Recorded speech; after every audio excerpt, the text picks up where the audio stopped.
हरे कृष्णा कृष्णा कृष्णा हरे हरे, हरे राम राम राम हरे हरे।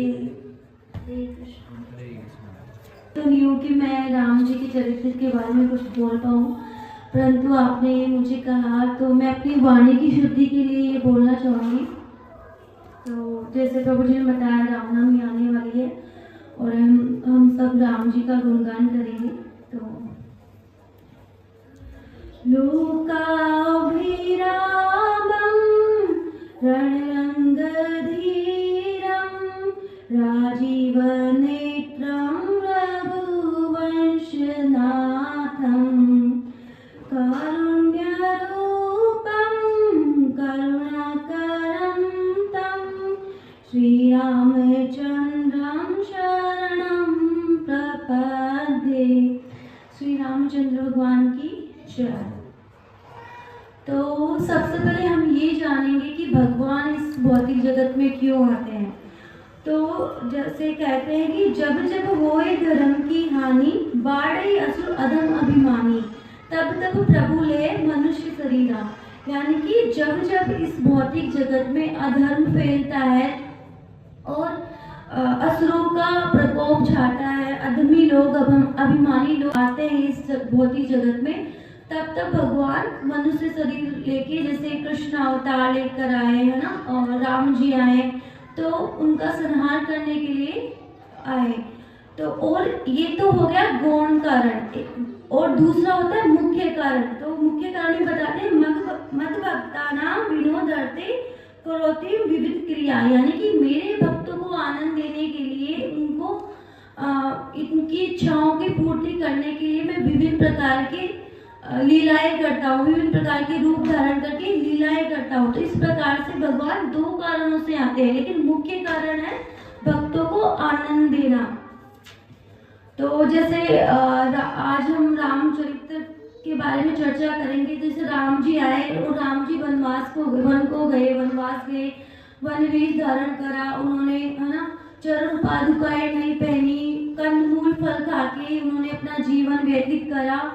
तो ये सब क्यों करा उन्होंने? क्या मतलब वन को गए, यानी वन इसलिए नहीं गए कि उनको रावण को मारना था। रावण को मारना होता तो वो क्षीर सागर में बैठे बैठे भी अपना सुदर्शन चक्र से उनको मार सकते थे, परंतु उनको वन में जाने का कारण था कि उनको महर्षि अगस्त्य से मिलना था, सुतीक्षण से मिलना था, ऋषि भारद्वाज से मिलना था, निषाद थे उनसे, जो उनके परम मित्र थे उनसे मिलना था। साथ ही जो केवट थे, जो कब से उनका इंतजार कर रहे थे, उनसे उनके चरणों का अभिषेक करने का इंतजार कर रहे थे, उनसे उनको मिलना था। साथ ही जो सबरी माता बचपन से उनकी भक्ति में लगी हुई थी और पूर्व जन्म से लगी हुई थी कि वो कैसे भी इस भक्ति में आए, उनसे मिलना था उनको। तो आज हम केवट प्रसंग के बारे में चर्चा करेंगे। तो जैसे केवट जो भक्त भगवान के, वो कोई साधारण मनुष्य नहीं थे, साधारण नहीं थे वो थे। जैसे एक बार विष्णु पुराण में वृत्तांत आता है कि जैसे एक बार जो विष्णु भगवान थे वो क्षीर सागर में क्षीर सैया पे विश्राम कर रहे थे, और जब वहाँ पे जो लक्ष्मी मैया उनकी चरण सेवा कर रही थी, उनके चरण दबा रही थी, तो एक कछुआ आता है, क्षीर सागर का कछुआ, ऐसा वैसा कछुआ नहीं, क्षीर सागर का, वो भी आध्यात्मिक जगत का। वो कछुआ आके उनके चरणों को स्पर्श करना चाहता था, परंतु जो लक्ष्मी माता थी कि चलो भगवान सो रहे हैं योग निद्रा में तो डिस्टर्ब हो जाएंगे, उन्होंने क्या किया, उनको बार बार उनको भगा रहे थे। फिर वो कछुआ बार बार उनके चरणों के पास आ रहा था और वो बार बार उनको हटाए जा रहे थे। तो उनको लगा कि ये तो मेरे को चरण स्पर्श करने नहीं दे रहे। तो उन्होंने कहा कि हे माता, आपने मुझे भगवान के चरणों से दूर करा, तो एक दिन ऐसा आएगा कि आप भी भगवान से दूर रहोगे। इतने में ही जो विष्णु भगवान थे वो योग निद्रा से जाग गए और उन्होंने कहा कि आपने ये क्या बोल दिया, तुम एक कैसे बोल सकते हो कि मेरी शक्ति मुझसे दूर कैसे रह सकती है, नारायण से लक्ष्मी कैसे दूर हो सकती है। तो फिर कछुए ने कहा कि अब क्या करूं प्रभु, मेरे तो भाव आवेश में निकल गए। तो फिर उन्होंने कहा कि चलो कोई बात नहीं, लेकिन फिर उन्होंने कहा कि आप तो लीलाधारी हो प्रभु, आप तो कोई भी लीला में इस कार्य को संपन्न कर सकते हो। तो फिर उन्होंने कहा ठीक है, ये कार्य मैं जरूर करूंगा, परंतु तुम्हें जो इच्छा थी मेरे चरण स्पर्श करने की, वो भी मैं तुम्हें अवसर प्रदान करूंगा। तो इस तरह से जो नारायण भगवान थे वो तो बने राम जी, और जो लक्ष्मी माता थे वो सीता माता का रूप लेकर आए, और जो कछुए थे वो केवट का रूप लेकर आए। तो इस तरह से जब भगवान वनवास जा रहे थे तो जो सुमेरपुर से वहाँ उनको नदी पार करना था, और ज़्यादा दूर नहीं था, 5-10 किलोमीटर का ही वो पार करना था। और उस दिन कोई भी केवट नाविक नहीं था कि नाव चलाने वाला, क्योंकि जो निषाद राज थे वहाँ के जो राजा थे वो एक बार केवट को कुछ कार्य करा था केवट ने, तो प्रसन्न होके उनको वरदान दिया था कि तुम जो मांगो वो मैं दूंगा। तो फिर उन्होंने कहा कि मैं समय आने पर आपसे कुछ मांगूंगा। तो उस दिन उन्होंने कहा कि हे निषाद राज, आज ना आप लॉकडाउन लगा दो। तो सर्वप्रथम जो लॉकडाउन लगा था केवट ने लगाया था, एक बार मैंने प्रभु जी से भी सुना था ये। तो उन्होंने ये लॉकडाउन लगाया था कि कोई भी केवट नाव चलाने वाला उस दिन नहीं रहे, क्योंकि श्री रामचंद्र आने वाले थे और मैं उनकी सेवा करना चाहता हूँ। तो और जो निषाद राज वो केवट थे उनको सब कुछ स्मरण था कि ऐसे राम जी आएंगे, क्योंकि उन पे विशेष कृपा थी राम जी की कि उनको सब कुछ स्मरण था। उसको कहते हैं जाति स्मरण। तो उनको सब कुछ स्मरण था। तो फिर वो आए और राम जी ने कहा कि हमें इस पार से उस पार जाना है, तो आप नाव में हमें बिठाइए। तो वो बोले कि जो केवट थे उन्होंने बोला, तो हम ये चौपाइयाँ पढ़ेंगे रामचरितमानस से।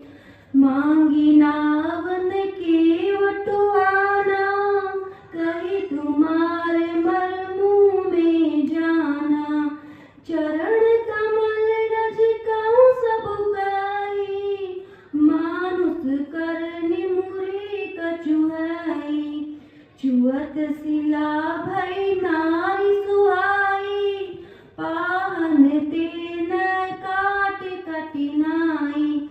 यानी कि जो केवट थे उन्होंने बोला, हे प्रभु मैं आपको कैसे इस नाव में बिठा लूं, आपकी चरण रज की महिमा तो मैंने बहुत सुनी है, जो आपकी चरण रज को स्पर्श हो जाता है जिनको, वो तो पुरुष बन जाता है।